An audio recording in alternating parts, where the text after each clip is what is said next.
What's up, y'all? It's your boy, Sincere B with my Monday Night Raw recap. First thing I want to start off by saying or give a shout out to YBG5 Legacy and Phil Weaver. They hung out with me doing this last pay-per-view for not Wrestle, I say WrestleMania. WWE Payback. We had a great conversation, a lot of laughs, man. It was cool hanging out like that. A lot of other people stopped by, but they didn't say any kind of comments, so I didn't really get your name. So next time I do another pay-per-view, like a live stream for wrestling, then just say hi, something like that, so I can get your name and I can give you a shout out on my channel. Just a little something I want to do for you guys. Anyway, let's go and get into the recap. As Raw opened up, Evolution comes out there. Of course, they still a little bit bitter because they got their ass beat on Payback. Triple H is in the ring saying how he has other plans for the Shield. He still wants to go after the Shield. But Batista snatched the mic up and said, you know what? I'm tired of dealing with the Shield. I already did my part.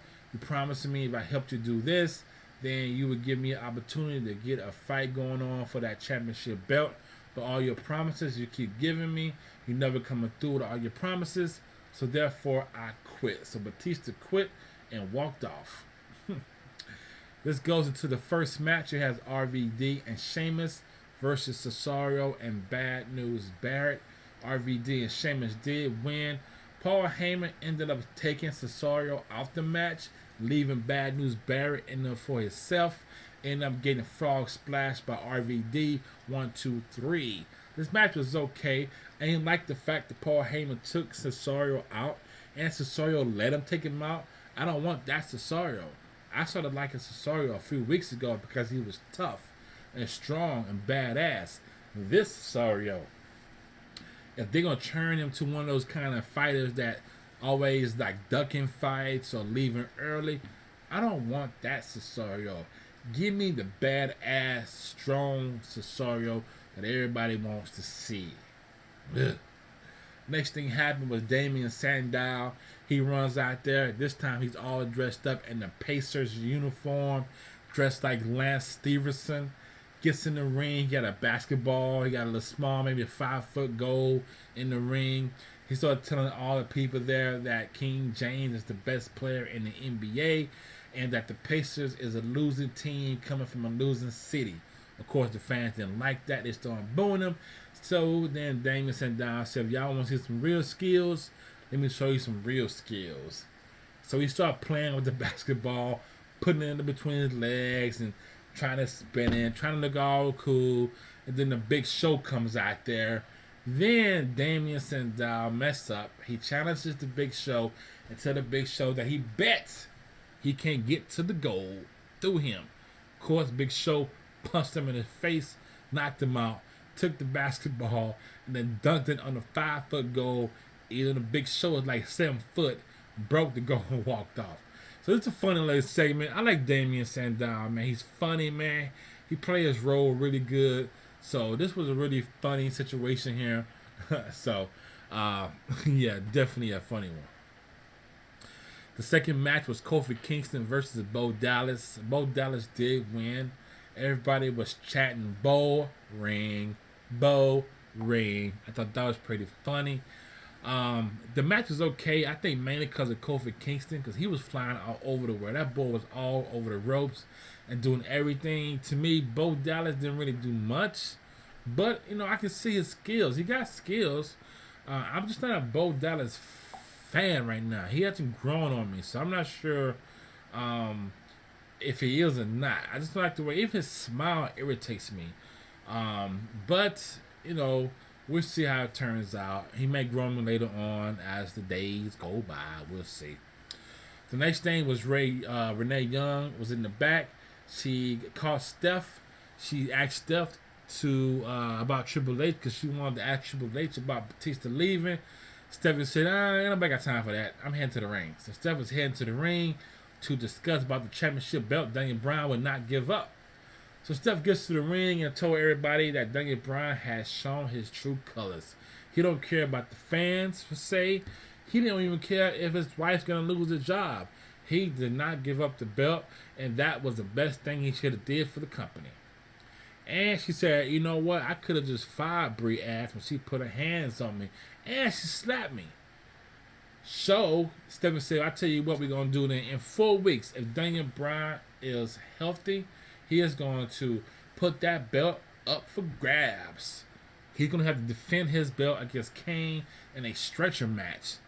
But in 4 weeks, if Daniel Bryan is not able to compete, then Money in the Bank will not have the suitcase with the contract hanging from the ceiling.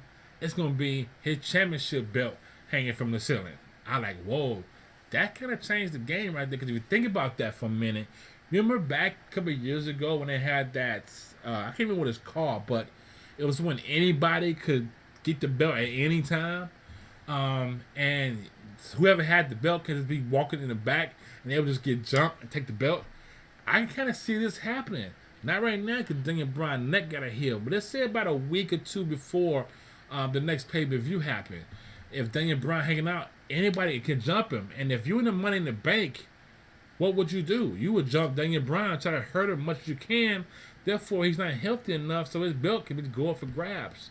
So it's going to be interesting to see how this plays out. Not showing that's going to happen. I hope it does happen that way, though. But anyway, John Cena comes out to defend Daniel Bryan, telling Steph that Daniel Bryan been through hell. Y'all did this to him. He did that to him. He beat me fair and square for the belt, and you took the belt from him within hours. He said that you keep talking about Daniel Bryan's body is only a beast at his body, and he can't handle the pressure, and his body can't handle the work.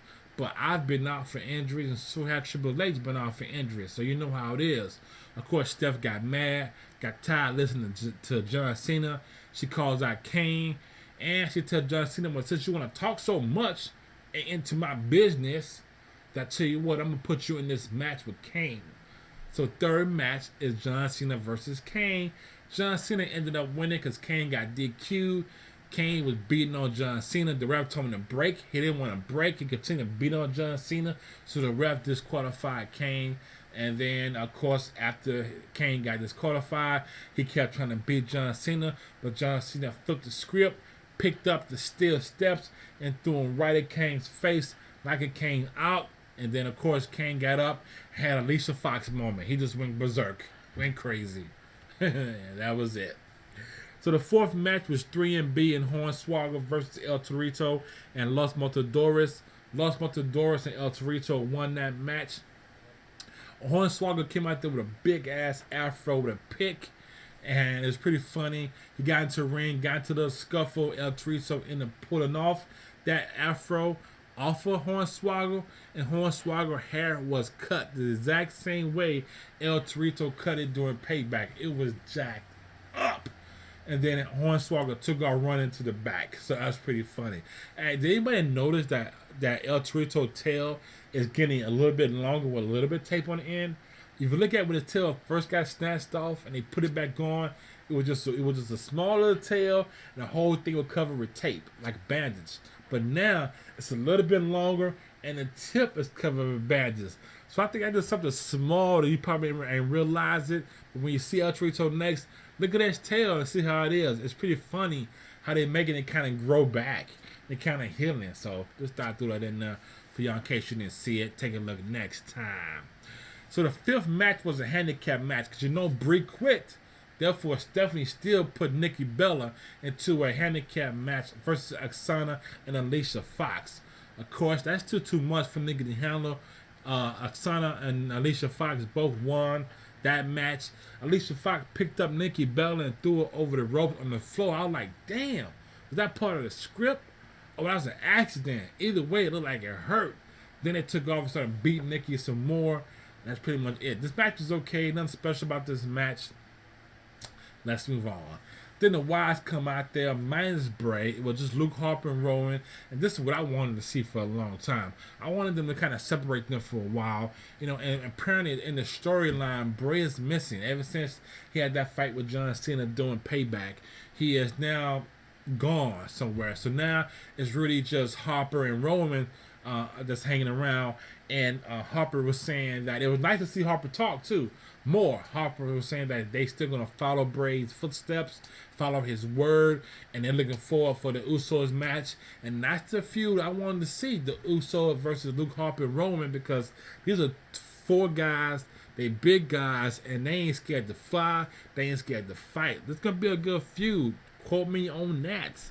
So the sixth match was Zep Cutler came out there with Swagger. Swagger was going against Adam Rose. Adam Rose won that one. Pretty fairly easy match. And I've said I like Adam Rose. I like Adam Rose better than I like Bo Dallas. And plus, Adam Rose's finishing move is a beast.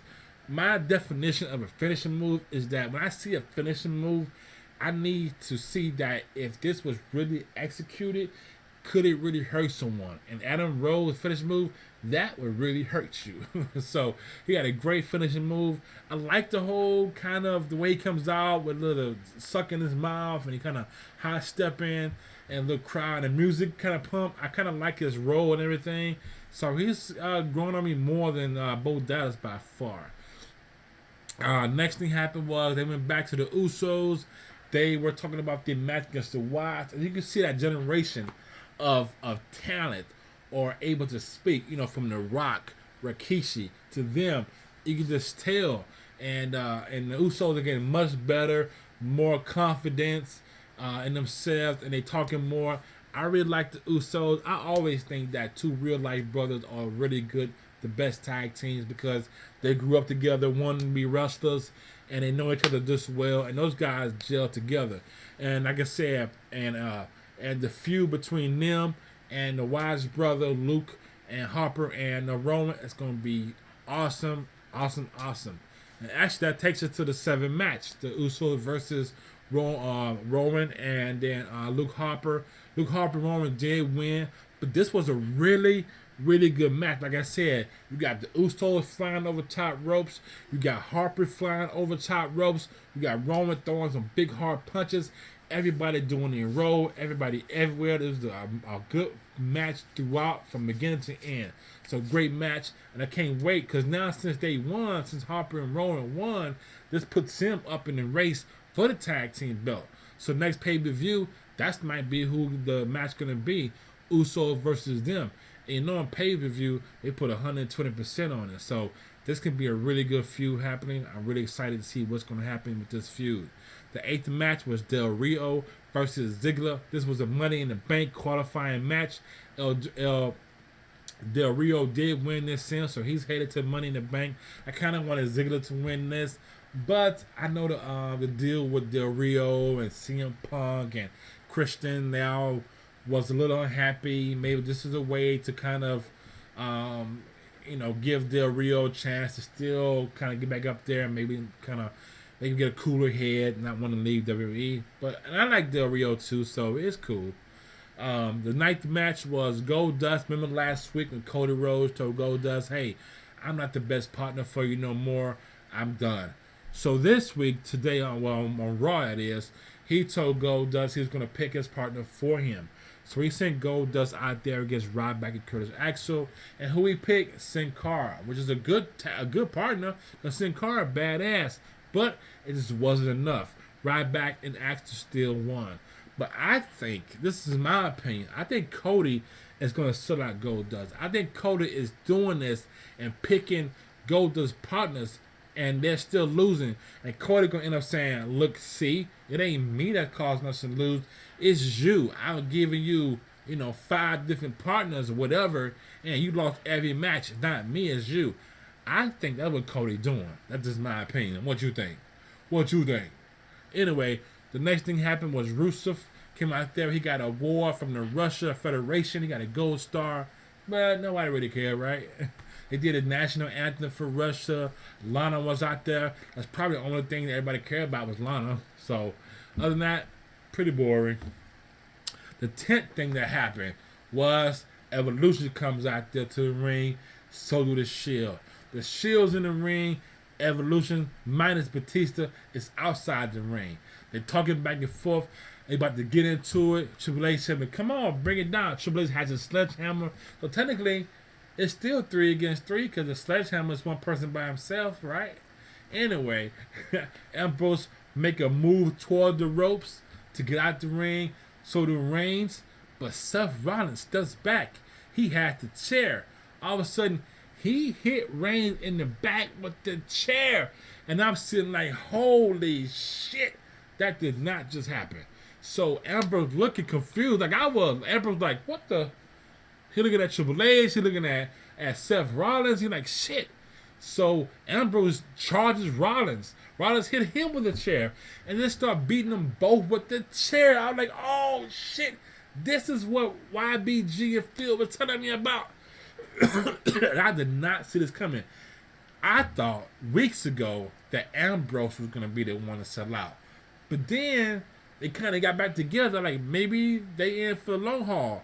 But then this happened. I could not believe it. I was shocked. I even tweeted to hashtag WWE holy shit, hashtag Seth Rollins sold out. I was just so surprised. It was a good twist. So now Seth Rollins, I guess, is part of Evolution. So now what's going to happen? Because now the Shield only got 2 people. Maybe Batista come back and join the Shield. Maybe CM Punk comes back and join the Shield. That would be sweet. So overall, this was a good Raw. The best match of the night for me was the 7th match. That was the Usos versus Roman and Luke Harper of the Wyatt's brother. The best move of the night was my holy shit move of the night. Was Seth Rollins selling out the Shield and I guess joining Evolution. Woo! I'm still tripping on that, y'all. Still tripping. So down in the comments below, let me know what was your best match of the night. What did you like the most of Raw this week? What is your expectations? What is your predictions for future WWE events? Because it's getting crazy. You have to give credit to WWE. They've been doing a lot of twists. Ever since The Undertaker lost that match against Brock Lesnar, everything has just been flipped out of wax. Everything is going crazy to me. So I think they're doing a really good job. Yeah, they still need more help. They need to have a better women's division. I think they need more of a high-flying division. Something like a Sin Cara type of belt or class as well. So lots of lightweight guys that's fast, acrobatic, and get a special belt just for them. They still need that. But overall, the twist they throwing in WWE now, the storyline is just getting really good. And I'm really enjoying this moment and this time as a WWE fan. So it's your boy Sincere B. Thanks for watching. If you haven't subscribed, please subscribe. That lets you know when I do new videos. Please give the video a thumbs up. That gives me a hand in life. Tell a friend, share the video, come again, and bring a friend. It's your boy Sincere B. I'm out of here, y'all. Peace.